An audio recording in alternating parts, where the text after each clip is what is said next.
Hi everyone, I am going to get us started. Good morning and good afternoon. I see some people are still joining, but we have a packed webinar today. So just to quickly introduce myself, I'm Lauren Perlich. I work with Innovations for Poverty Action. Just a quick note that this webinar will be recorded, which you should be notified of at the start of the webinar. If you have any questions, please drop them into the Q&A function down at the bottom, and we'll try to answer all the questions that you send to us. And presenters can also answer those questions in the chat throughout the webinar if they feel comfortable doing so. So at this point, I would ask all of our presenters to turn on their videos so that I can pass it over to Ruth, who will do a quick introduction. Over to you, Ruth.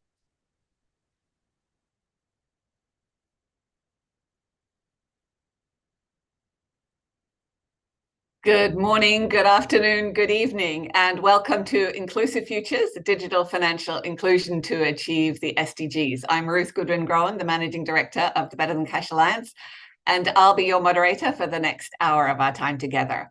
Our goal is to inspire you with amazing examples of what's possible to accelerate the SDGs from leading policymakers and innovative researchers. It's incredible. So be ready for a great webinar. It's inspired by the publication that you can see on the slide here. The QR code is the link to the publication, and all of our partners are on the logos at the top. Thank you to an amazing partnership.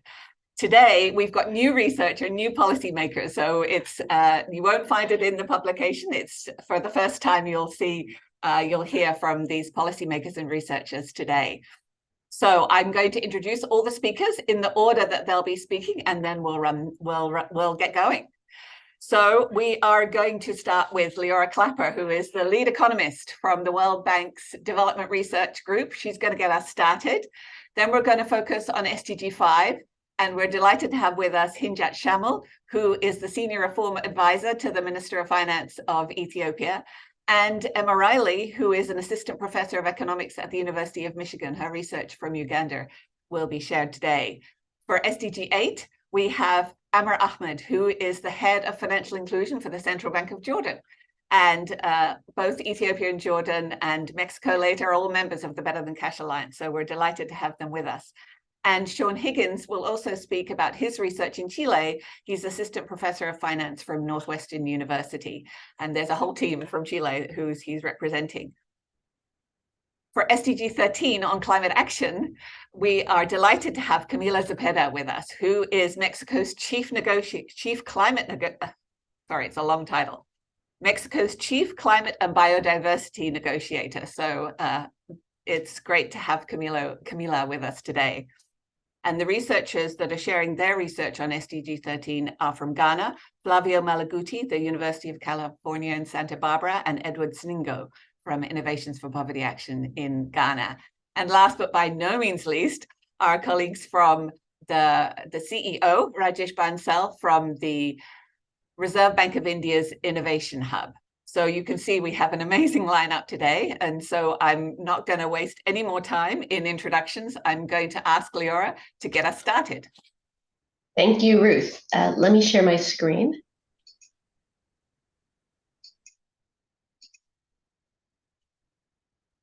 Okay, so thank you. The United Nations Sustainable Development Goals were adopted by the UN in September 2015. Scanning these 17 SDGs, you'll see inclusive growth, clean energy, and climate action, among other crucial objectives. But you won't see the role of financial inclusion and the role it can play to attain many SDGs, such as giving people access to saving accounts, digital payments, loans, insurance, and other financial services. Yet achieving the SDGs by 2030 will be tougher without bringing people into the banking system. There's growing evidence reviewed in our SDG compendium that digital financial services can reduce poverty, create jobs, improve gender equality, increase spending on healthcare and education, and more. For instance, money in a savings account allows parents to pay for a clinic appointment for their kids. A study in Kenya found that giving people a safe place to store money increased health spending by 66%. The good news is that according to the Global Findex database, account ownership continues to grow. In developing countries, account ownership increased over 30 percentage points in the past decade to 71%. Account ownership is a fundamental measure of financial inclusion and the gateway to using financial services in a way that promotes development. Owners of formal accounts, whether those accounts with a bank or other regulated institutions such as an MFI or mobile money service, are able to store, send, and receive money that research shows can enable account holders to invest in health, education, and businesses. This is reason to celebrate. But to achieve the benefits of financial inclusion, it's also critical to remember that we need to ensure that new and inexperienced customers can safely and confidently use digital financial services and prevent fraud attempts, avoid hidden fees and charges when they make digital payments.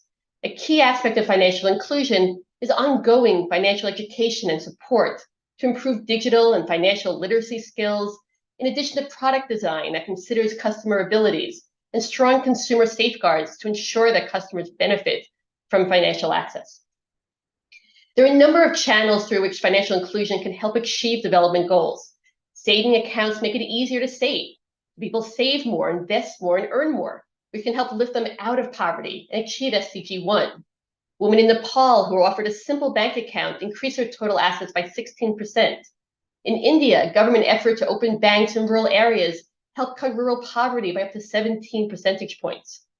Digital financial products, such as a mobile money account, also allow people to get money from far-flung relatives and friends in a crisis, reducing the odds that they'll fall into poverty. A study of Kenya's mobile money platform, M-Pesa, showed that users are more likely to receive a remittance when hit with a financial shock, like a job loss. Digitizing payments, like utility payments and merchant payments, can also help people, including entrepreneurs, build financial histories that can be used to access credit. Increasing account ownership can also promote gender equality, SDG number 5. There's evidence showing how digital payments offer women greater security, privacy, and control over her money. Consider that women account for nearly 1 billion of unbanked adults, or most of the financially excluded. When basic accounts were offered to female market vendors in Kenya, they invested more in their businesses, and their daily expenditures increased by 37%, relative to a comparable group of women who did not receive an account. They also spent 13% more in food for their families. There's also growing evidence that digitizing wage payments, for example, is cheaper and more convenient for employers and can save production time lost doling out cash wages. It's also better for workers, and both can support achieving SDG 8.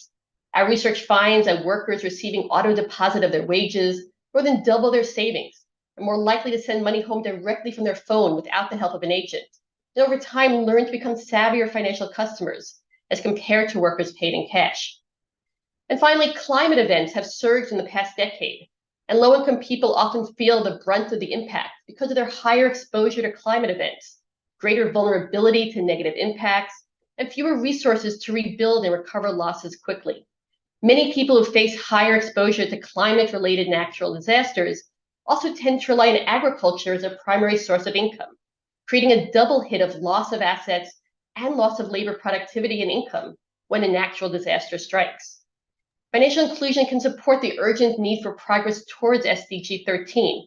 Research has shown the importance of digital financial channels to nudge formal savings, help people build payment histories to access appropriate credit products, and deliver insurance products. Financial markets also have a role in helping people invest in more climate-resilient homes, greener electrification, and more. Given the link between financial inclusion and development, governments should keep pushing for more access to and responsible use of financial services. The evidence that's been gathered in our report builds a strong case that financial inclusion can help create the conditions that might bring many of the SDGs within reach. I look forward to hearing more from our presenters. Thank you. Thank you so much for that great overview, Leora. And please do go to the publication that Leora was referencing. Now I have the pleasure of handing over to Hinjat Shamil, who is the Senior Reform Advisor to the Minister of Finance in Ethiopia.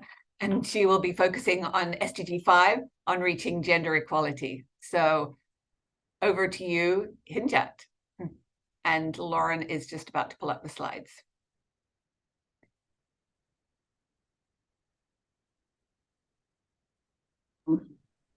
Thank you so much, Ruth. Thank you, everyone. Thank you for having me. Good morning, good afternoon. Can you see my slides clearly? Yes, you can. You might want to go onto full screen. That would be even easier. All right. Good. Thank you so much. I thank Better Than Cash Alliance for inviting me to briefly share Ethiopia's journey towards ensuring gender equality, and particularly how we are leveraging digital finance to achieve SDGs 5. I would start my presentation with briefly depicting where Ethiopia is in terms of its gender equality journey. In this slide, I have some data from the Global Gender Gap Index ranking for Ethiopia showing 2017 and 2023. So if you look at the upper bar, you see that the overall country ranking for Ethiopia has significantly improved from 2017 to 2023. We have moved, I think, close to 50 points from 124 out of 146 countries to 75 in 2023. I think this is a significant lift. Political empowerment is also one of our strongest areas. In the past 5 years, we have moved from a ranking of 44 to 25th out of 146 countries. Education, economic opportunity are a few of the areas we're lagging behind, but we're also focusing and working more on. When we look at economic opportunity, we also recognize that there is a significant link between economic opportunity for women and then financial inclusion. For that, we've been working in a much concerted approach for the past 3 years. I would like to highlight a few of the measures we have undertaken. I think we have set a strong policy and strategic foundations. To mention a few, we launched our first Digital Ethiopia 2025 strategy in 2020, which lays out Ethiopia's digital economy potential and identifies paths to achieve those. We refreshed our 2014 National Financial Inclusion Strategy in 2029. Again, this was refreshed with the aim of allowing us to incorporate a gender perspective in the financial inclusion journey, as well as leverage digital financial tools, which we have not really taken into much attention in 2014. We also launched our National Digital Payment Strategy in 2021, which is critical in terms of digitalizing the financial sector. We now have a National Financial Inclusion Council, which is led by the Minister of Finance, which provides us a whole of government approach to advocate for and then guide our financial inclusion measures. In all of this policy and strategic efforts, we have identified the gender gap, and we continue to incorporate gender-specific strategies. We're also working on the digital infrastructure aspect, which is a significant gap. But however, in the past 3 years, we've taken significant investments and measures. The first one being we liberalized the telecom sector after close to 100 years of monopoly by the government and a single telecom operator. That also allowed us to liberalize the mobile money services. Following that, we were able to attract one of the renowned international telecom operators, Safaricom, backed by Vodacom. So in 2021, we launched our first mobile money services. This year, just 2 months back, Safaricom brought in one of its renowned mobile money platforms, M-Pesa, and launched services in Ethiopia. I think this is a significant achievement in terms of laying down the basic infrastructure for digital access and finance in Ethiopia. We're also working on ensuring digitalization of payments. So from the government side, we have almost digitalized all government payments, including G2G, G2 businesses and citizens. Just to give an example, in terms of public sector wage, that allows us to cover upwards of 2.5 million people. We're also digitalizing social protection schemes, which allows us to bring in close to 8 million to 10 million individuals into the digital payment sphere. Where have this led us? I think we're seeing we're seeing some of the fruits of our work recently. Just to highlight some of what I call the early but promising wins. Financial inclusion has increased from 35% to 46% in 2022. Mobile money subscription has reached 60 million now, which is a big leap, and noting that we just had our first mobile money platform in 2021, and women's mobile money access is also increasing. Sorry, I'm unable to move my slides. All right, yeah. So just on a final one, what are some of the challenges we identified in the past 3 years in our journey to financial inclusion? Is access to ID has been one of the challenges in accessing financial services. 29% of the adult population without an account mentions lack of documentation as a challenge. And this is fair, noting that only 64% of the population has an ID. We're also noting that gender gap in financial institution accounts has increased. But that means while financial inclusion is improving broadly, but the gender gap has increased. It has increased from 2 percentage points in 2014 to 17 percentage points in 2022. Both of these gaps further encourage us to look at digital financial inclusion tools and leverage digital finance. What are we looking at currently and what are we working on is we recently launched our first national digital ID, which is covering 3 million individuals in the past since its launch in 3 months, and we're looking to cover 90 million. By 2025, we're seeing an encouraging a lower gender gap in mobile money accounts when compared to financial institution accounts. The gender gap is only 1 percentage points compared to the 17% in terms of financial institution accounts. We're also launching our first national digital and financial literacy survey just to give us further understanding of what are the gaps and how we can actually further advance financial inclusion. Focusing on data, again, we're looking at automating the central bank's data, focusing on disaggregated data, and then as well as cascading it to the local level. Finally, we're also piloting payments in the agriculture sector, which I strongly believe would allow us to bring in more women into the digital financial sphere than we have done in any other sector. Thank you so much, everyone. I look forward to connecting more. Thank you so much, Hinjat. And there's a great connection between that, your point about the very, very small gender gap in mobile accounts, and Emma's upcoming presentation. Emma, do tell us what you found in Uganda.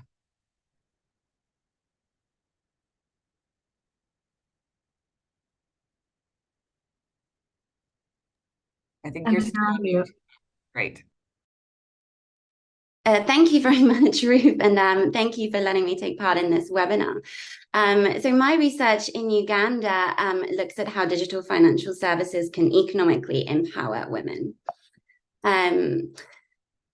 Microfinance loans are widely used as a tool to try to economically empower women by providing them with the funds to start a small enterprise. And they're extremely popular worldwide, with hundreds of millions of microfinance loans given predominantly to women. However, there's evidence that women often struggle to retain control over these microfinance loans, with other household members or family instead taking the funds from them. So in my research, I look at whether digital accounts and changing the format that a microfinance loan is given in from the usual method of giving it as cash and instead to providing the microfinance loan on a private digital account in the woman's name that she controls can actually increase her control over the microfinance loan, and whether as a result this has impacts on her business and also her household. So in order to do this, I run a large-scale field experiment with 3,000 female microfinance clients in Uganda.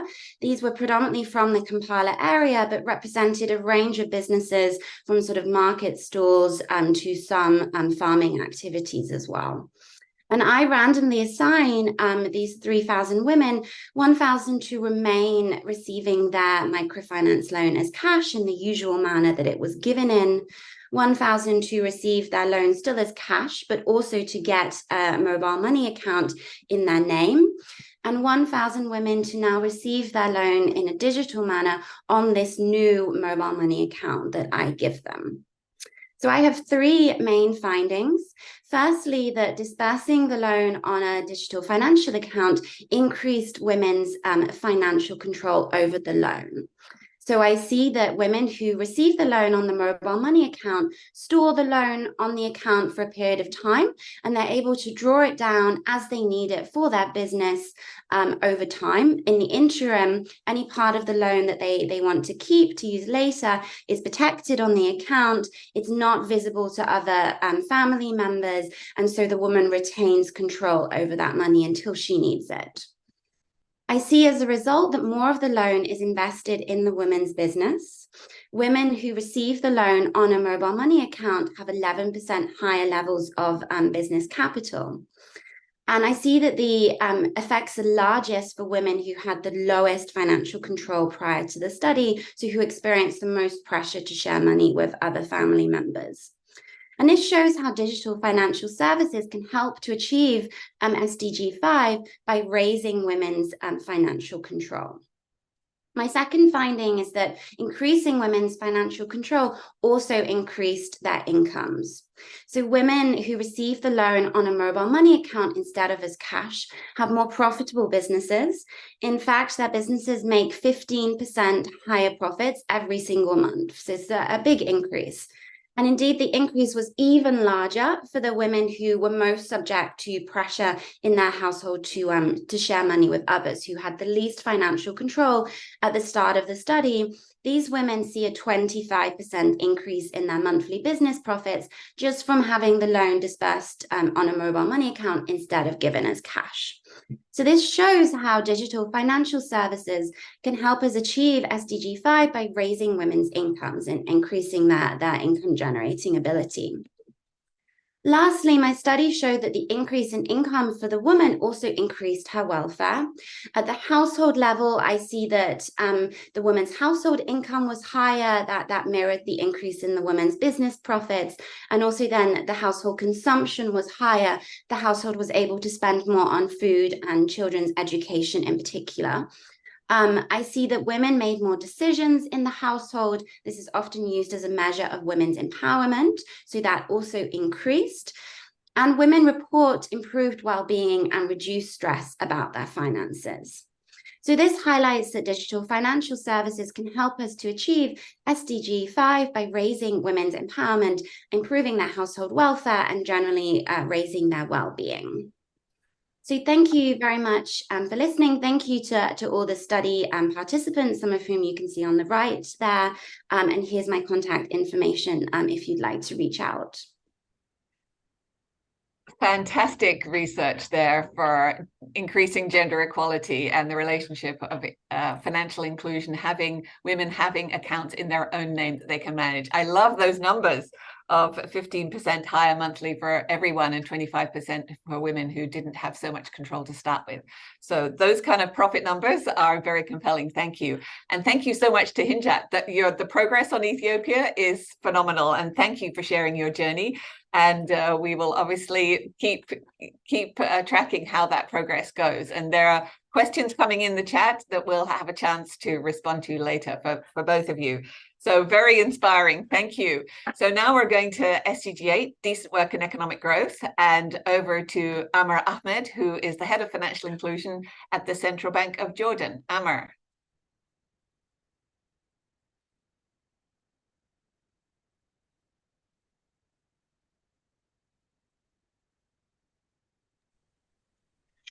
Hello, Ruth. Thank you very much for having me. Today, I'll talk about the Central Bank of Jordan and what we have done in terms of contributing to SDG 8 by digitizing and providing digital financial services and digital financial inclusion.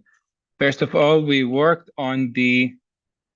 Is my slide clear? Yes, Hello? sir. So, yeah, I can't see them, but I just want to make sure. You might want to put it on full screen. That might help. Yep.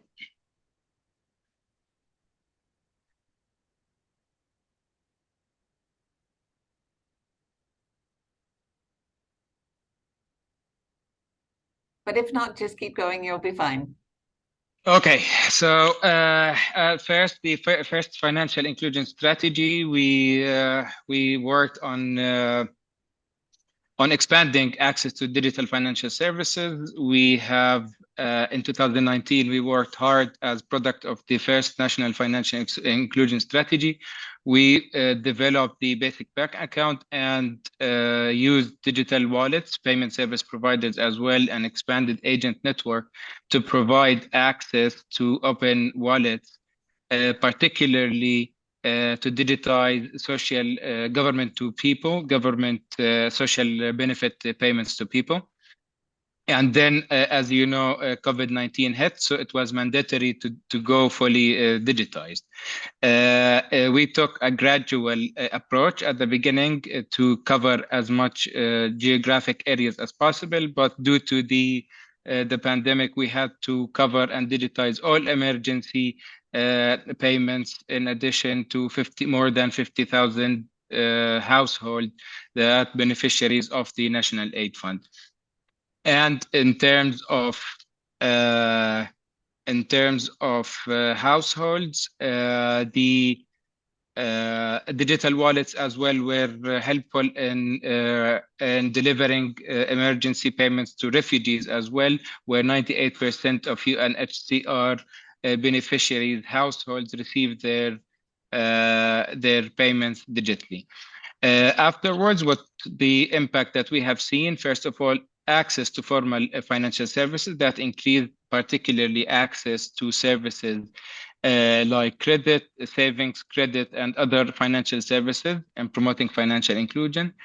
Then strengthening decent work, particularly in timely payments, where digital systems ensure beneficiaries receive their payments promptly and consistently, supporting income stability and decent work, and reduced leakages, where reduced risks of fraud and ensured that payments will receive to intended recipient, to contributing to fair labor practices.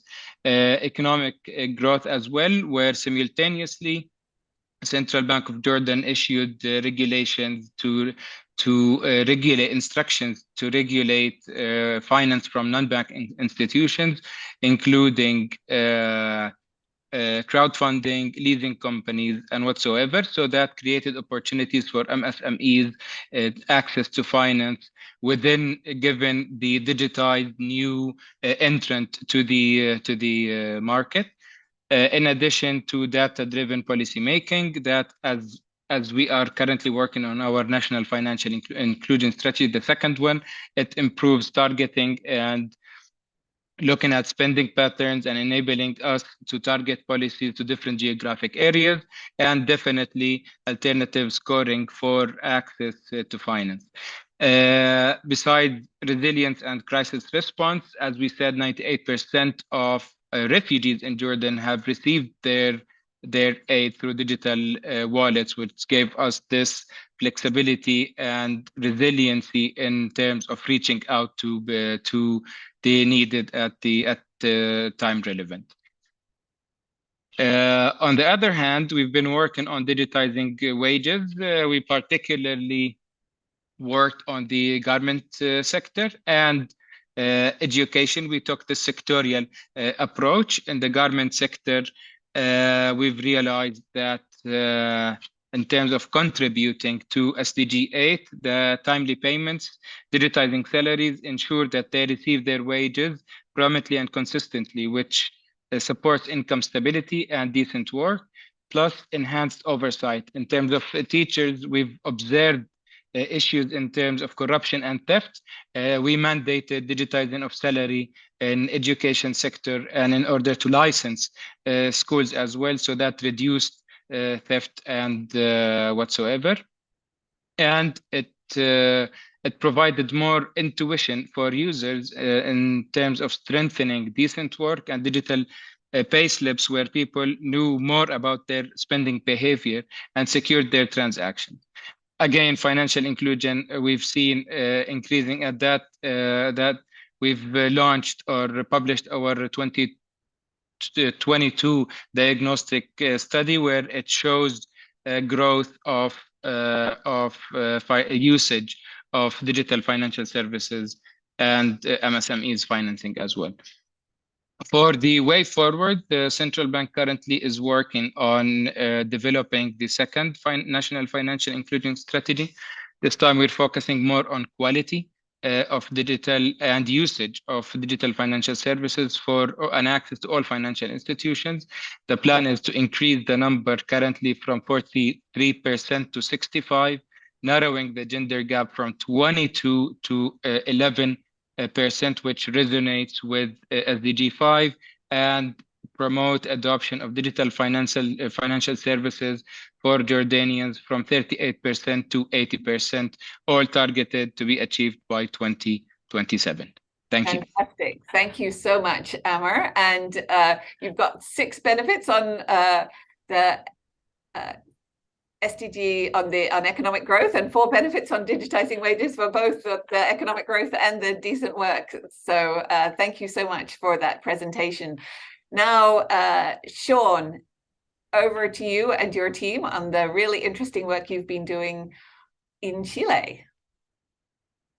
Great. Thanks so much for having me in this fantastic event. This project is on government guaranteed loans and how they enable firms to maintain jobs during cash flow shocks.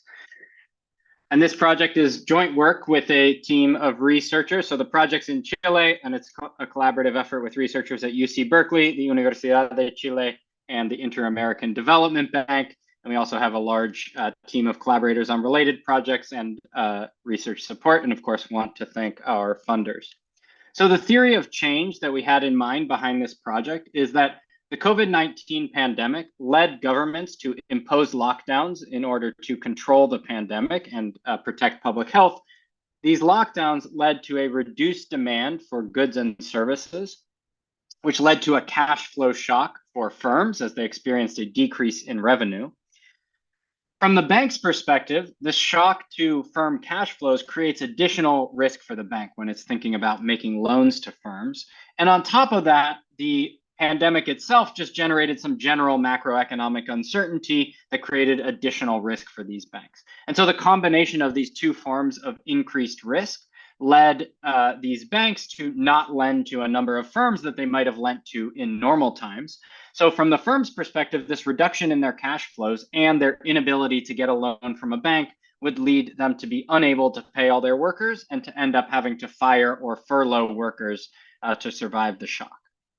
Now, a number of countries implemented a policy where the government partially guaranteed bank loans to firms.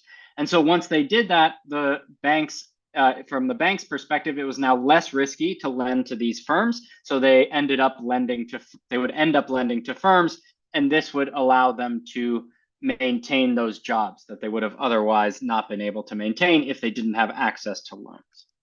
So in this project, we're focusing on the Chilean government's expansion of their government guaranteed loan program for small and medium enterprises, or SMEs, which they started in June 2020.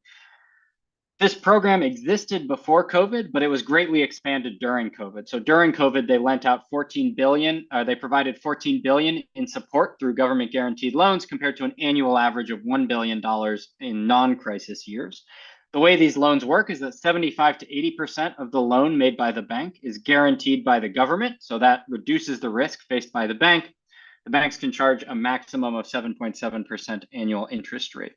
And 145 countries implemented something similar, some form of similar loan policy during COVID.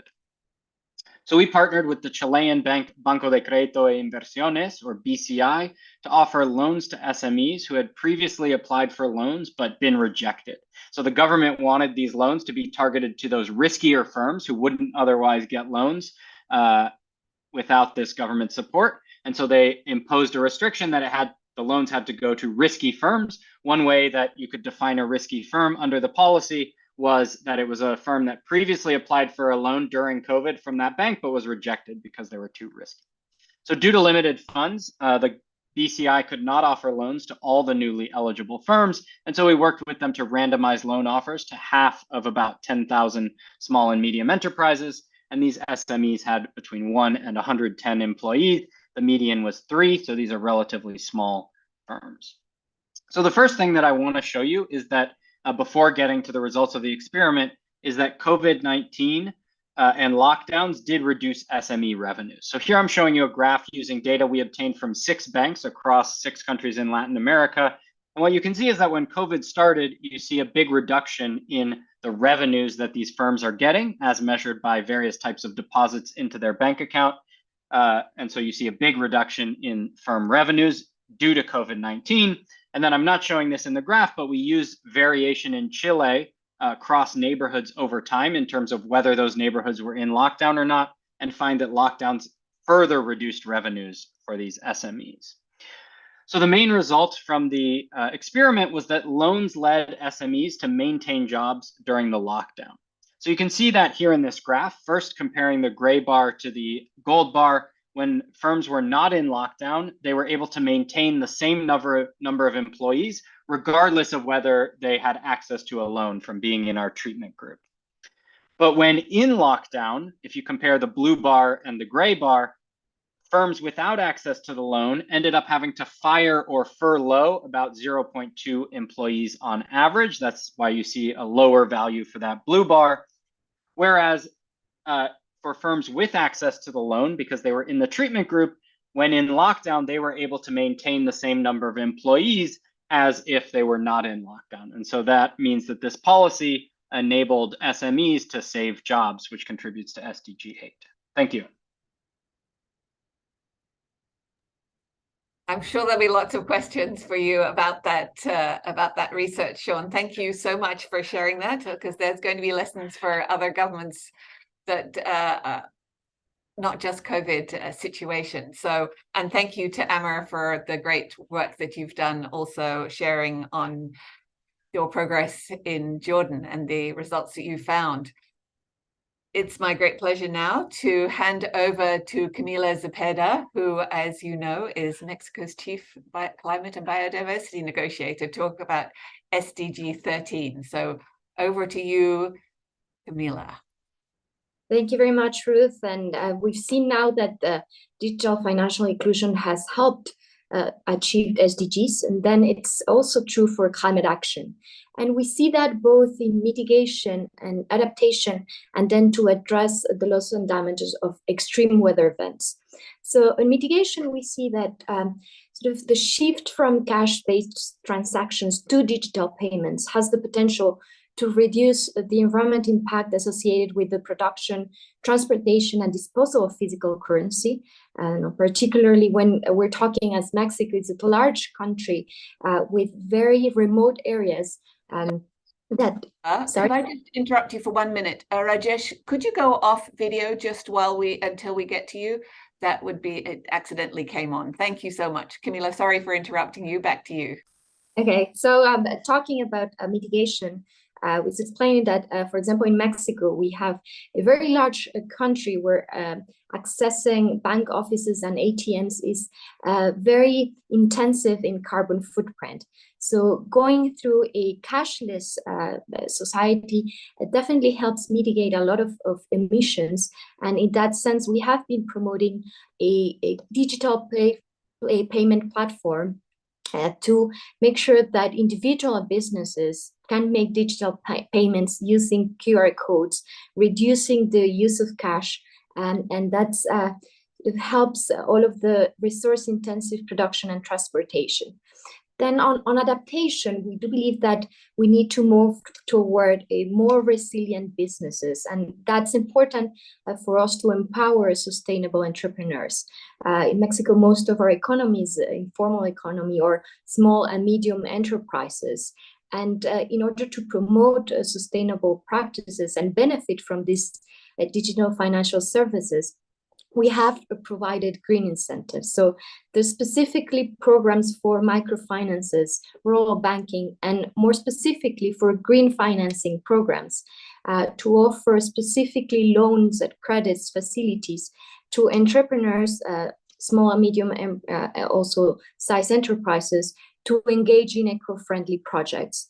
We have also done quite a few rounds of loans on terms of making sure that they are resilient and that they are adapting to climate change. And so that's something that we are promoting coming into the digital system.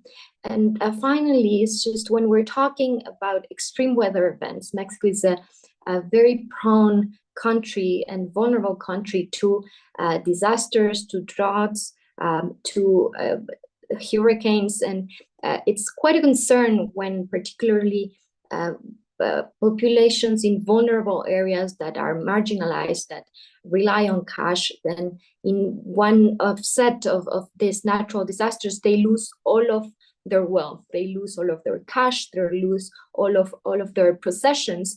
And that's when having access to digital financial inclusion is of extreme importance to make sure that they can react to those events and better cope with these events. So we are promoting in that sense, making sure that we reach to those very vulnerable areas, that there is financial literacy programs and in environmental education programs to empower individuals to make informed choices about sustainable investments and financial decisions, and make sure that they not only rely on cash, but that they have access to these digital platforms, and so that they do not lose all of their assets when an extreme event occurs.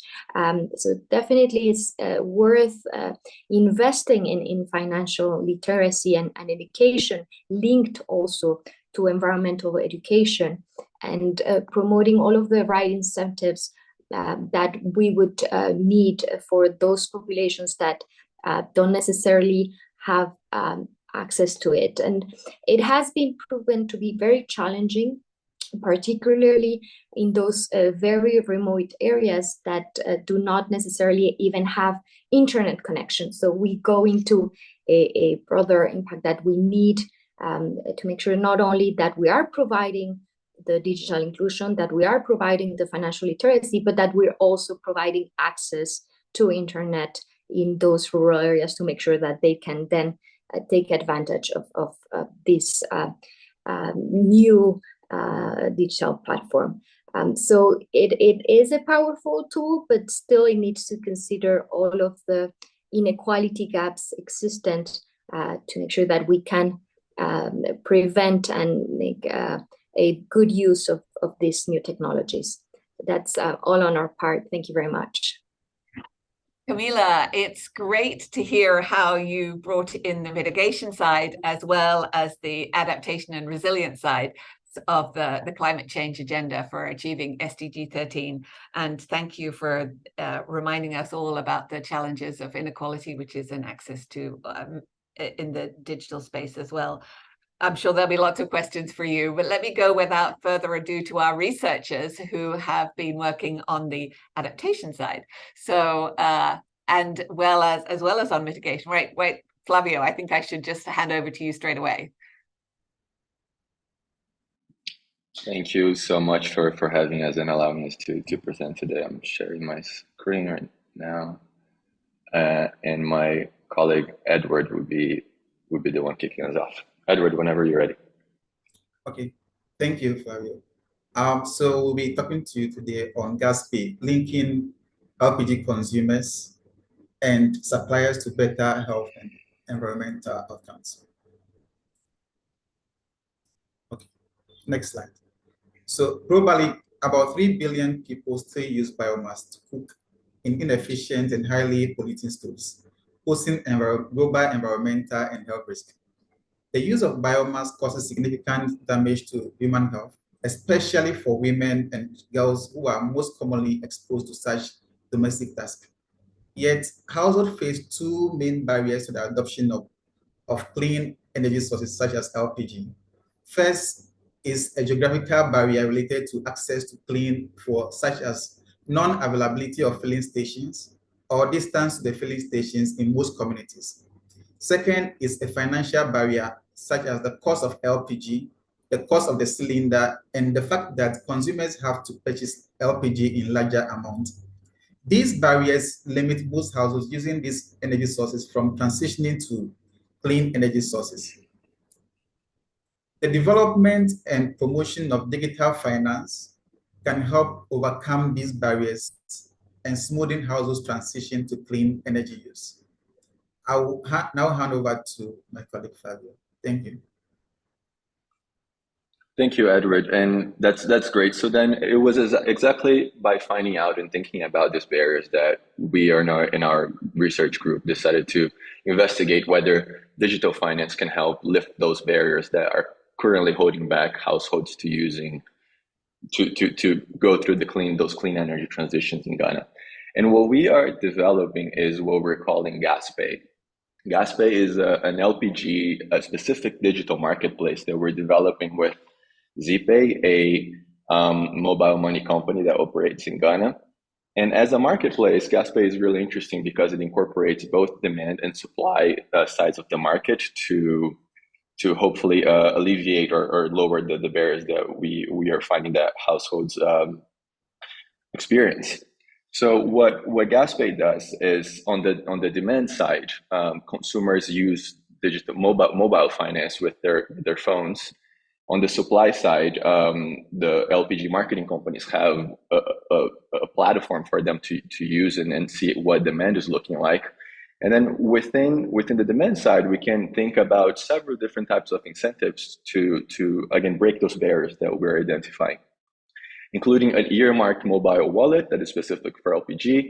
We can, in that wallet, add benefits for households to save for LPG, for households to continue purchasing LPG. We can add credit to complement purchases, and we can also incorporate target subsidies for specific groups that we may want to incentivize clean energy, such as, for example, pregnant women or large households or those households that are primary charcoal users. On the supply side, by having customers using the marketplace, this digital platform, suppliers can know the location of their customers and then target deliveries, which is something that is in high demand. They can also run promotions and advertisements, and hopefully by having this platform out in the world, increase the number of customers that are using LPG and transitioning from charcoal and firewood to LPG, which is the cleaner alternative for fuel. So we did some initial market research together with IPA. We did focus group discussions with charcoal and LPG users. We also did a survey with 100 households in Accra, the capital of Ghana, where we were bringing up the idea of a service like this and asking people what they think would be helpful for them, what they think wouldn't perhaps be so helpful, mostly to validate our intuition and make sure that we're walking on the right direction with this idea of bringing digital finance to the energy space.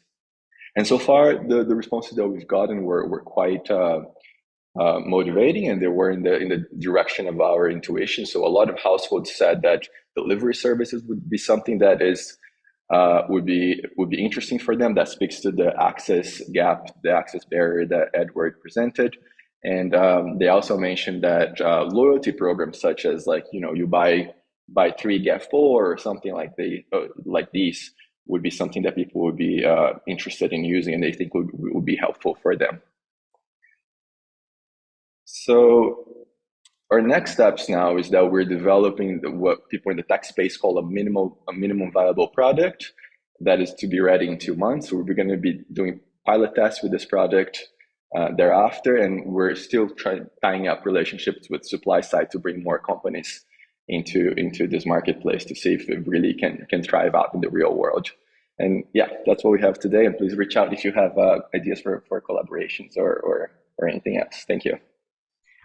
Thank you so much, Edward and Flavio. And being able to address the 2 big barriers to clean energy use, both proximity, access, and price, is it's very innovative. So hopefully you'll have great success in the way that that's implemented. And so, thank you. SDG 13. Very inspirational from Mexico and Ghana. Thank you so much. And so I'm going to give India, our colleague from the CEO of the Reserve Bank of India Innovation Hub, an opportunity to put all these different SDGs together in terms of India's journey on digital financial inclusion. Over to you, Rajesh. Thank you so much, Ruth, and interesting conversations. I wish we get more chance to work with most of you, including some research. So just to give a context, Reserve Bank Innovation is a company fully owned by the central bank, and the mission is enable frictionless finance for 1 billion Indians. And we are indirectly or directly contributing to SDG 1, 5, 8, and 10. And I'll be a bit specific when I talk about SDGs 1, 8, and 10. As you are aware that India has leveraged the DPI to make a difference in digital financial services, to ensuring that money reaches in the bank accounts of hundreds of millions of people. We at the Reserve Bank Innovation Hub are focusing on key customer segments which includes farmers, 120 million smaller marginal farmers, 80 million dairy farmers, and then women, especially informal women entrepreneurs and dairy farmers, which are predominantly women in India. So our approach is a very customer-centric approach. We keep the customer at the center of innovation and design products and processes. And in that, what we have managed to achieve in the last 1 year or so is that for a dairy farmer or a farmer, it used to take 4 to 6 weeks to get a loan. And now, because of our interventions, our new design, our technology blueprint that we have developed with the banks, it takes just a few minutes to get that loan. Pilot has been started with 6 banks, so we are trying to directly and indirectly contribute to that. And 2 weeks back, we have launched a middleware called Public Tech Platform for Frictionless Credit. It was announced by the Governor RBI. We're going to look at not just dairy farmers, at small and marginal farmers, also look at micro enterprises, personal loans, basically targeting the next $500 billion. How do we make it digital and make it frictionless in a way? Coming to SDG 5, especially on gender, we have a huge program called Sonari. Sonari in Hindi, in English, is basically independent or self-reliant women, where we are trying to specifically work on gender intentional products and processes with the help of banks and other fintechs, and trying to see what we can do. In particular, our focus areas is dairy farmers. As I said, there are 80 million dairy farmers in India, of which 70% are women, women street vendors, MSMEs, and self-help groups, to say the least. We are working towards frictionless finance for them. And we are also introducing incentives in form of running a prize. And in February, we'll do an event which looks at gender intentional financial product being offered. So we are committed to furthering India's journey in achieving SDGs by 2030. And we look forward to partnership from all of you. With this, thank you, Ruth. With such an ambitious goal, you've achieved so much in the last 5 years. I have no doubt that you will get close to achieving your goals. Thank you so much for that inspirational closing remarks, Rajesh. We have gone across the world. We've got South Asia, Middle East, Africa, and Latin America. Amazing policymakers inspiring in their journeys towards using digital financial inclusion to achieve the SDGs. And love the researchers for their very specific contribution to helping us understand exactly how digital financial inclusion contributes to each of those SDGs. And we've had lots of questions coming in, so we're just going to answer a few in the last few minutes of the webinar. But if you put them on the chat, we will aim to get back to you. And if you want a direct response, please put your email in there. So Hinjat, there was a question for you about rural payments. Can you help us understand how digitizing ag payments, particularly in rural areas, is very important for SDG 5 on gender equality? Sure, thank you, Ruth, and everyone. So for us, agriculture is prioritized, particularly because it still employs close to 70 or more percent of the population. And it's also estimated that 50% of women are employed in agriculture. So, digitalizing the Ethiopian economy or transforming the Ethiopian economy cannot happen without doing so in the agriculture sector. So what this allows us to do is primarily to bring in those women who are in the agriculture sector to bring them on board to the formal financial sector or to the digital sphere by allowing them to access by allowing them to provide their goods and get their payments via digital tools, right? 2 is it also allows us to cut this long chain of intermediaries in the agriculture sector from the producer to the consumer, which is a significant hurdle for most farmers to get the value of their work and their products. So wish you every success in that journey, Hinjat. It's clearly very important for gender equality in the Ethiopian economy. Thank you. We also have a question for Sean on your research. So it was COVID specific. And what can policymakers learn from non-COVID situations from your research? Thanks so much for the question. I think our results suggest that government guaranteed loan programs like the one we looked at in our research could help firms maintain jobs even if you're in a non-COVID context, but in particular when firms are experiencing temporary cash flow shocks in other contexts. So that could be due to macroeconomic crises, natural disasters, the temporary loss of a set of customers, or a number of other things. But that's precisely the time when banks often restrict lending to firms, because now that the firm has experienced the shock, it's more risky to lend to that firm. And so that's exactly the time when the SME needs that money in order to be able to maintain their jobs, save those jobs, and weather the shock, and then come out the other side and survive the shock. Whereas if you're in a world where the firms aren't experiencing a cash flow shock, maybe then the loan is not as useful because the firm would have been okay even without the loan. Thank you. So it's also relevant for SDG 13 in terms of climate shocks as well. This is great to hear. Thank you very much. There's lots of questions for Emma on her research in Uganda. Emma, can we generalize your findings? Is it just for mobile money accounts? What can we learn in other contexts from your research? Yeah, thank you for the question. So I think though my study specifically used mobile money accounts, that was primarily because mobile money was widely available and widely accessible in Uganda. I think though that the findings from my study would generalize beyond mobile money.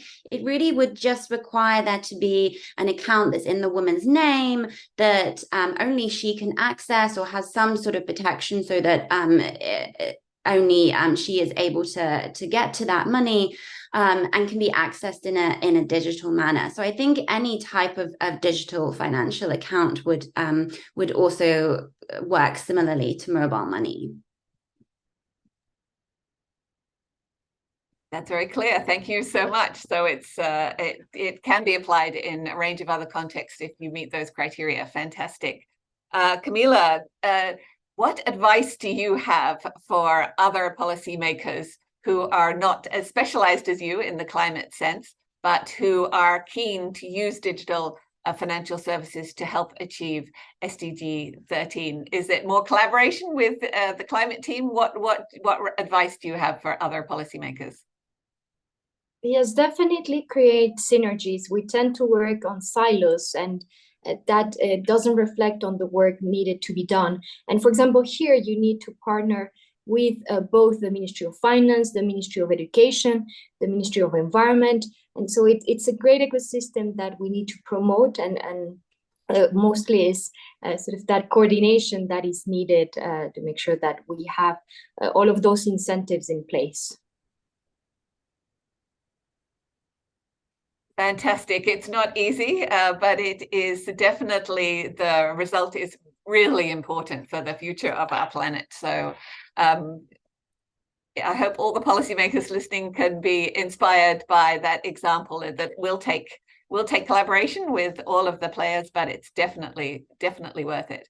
So another researcher question for our colleagues in Ghana. How about what's stopping, if you've figured out how to overcome these barriers, what's stopping its expansion? I'm sorry, can you repeat the question? What's stopping the expansion for what? Oh, well, you've found out how to use digital financial services to overcome the two barriers to clean energy use. So how can you expand that? Well, I guess the right thing to say is that we are finding out whether mobile money and digital finance can help. So we're currently in the process of developing and launching the platform. So, and then we'll be doing tests and hopefully like a larger rollout either in Accra or in central Ghana. And then we'll have better, more solid results to share. What we do have right now is that Ghana is a country with vast use of mobile money, and we believe there is an opportunity to leveraging mobile money to lifting those barriers that we have identified through other research. So we're hopeful that this will be helpful, but it's yet to be tested and put in use. Great, thanks so much. Thanks for all your questions.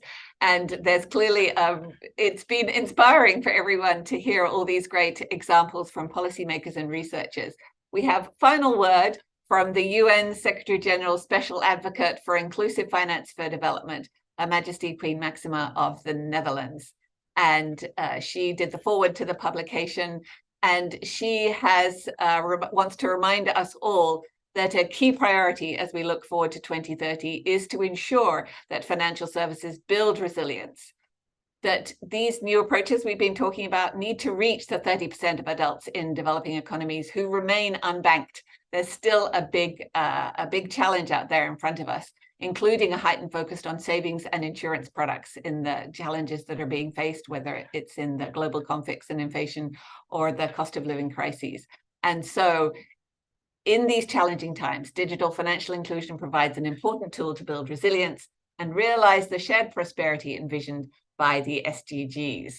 So that's a great final word. And without further ado, I'd like to thank all of our amazing presenters from Ethiopia, Mexico, Jordan, and India, and our amazing researchers from Ghana and Chile and Uganda. It has been truly inspirational. Thank you so much.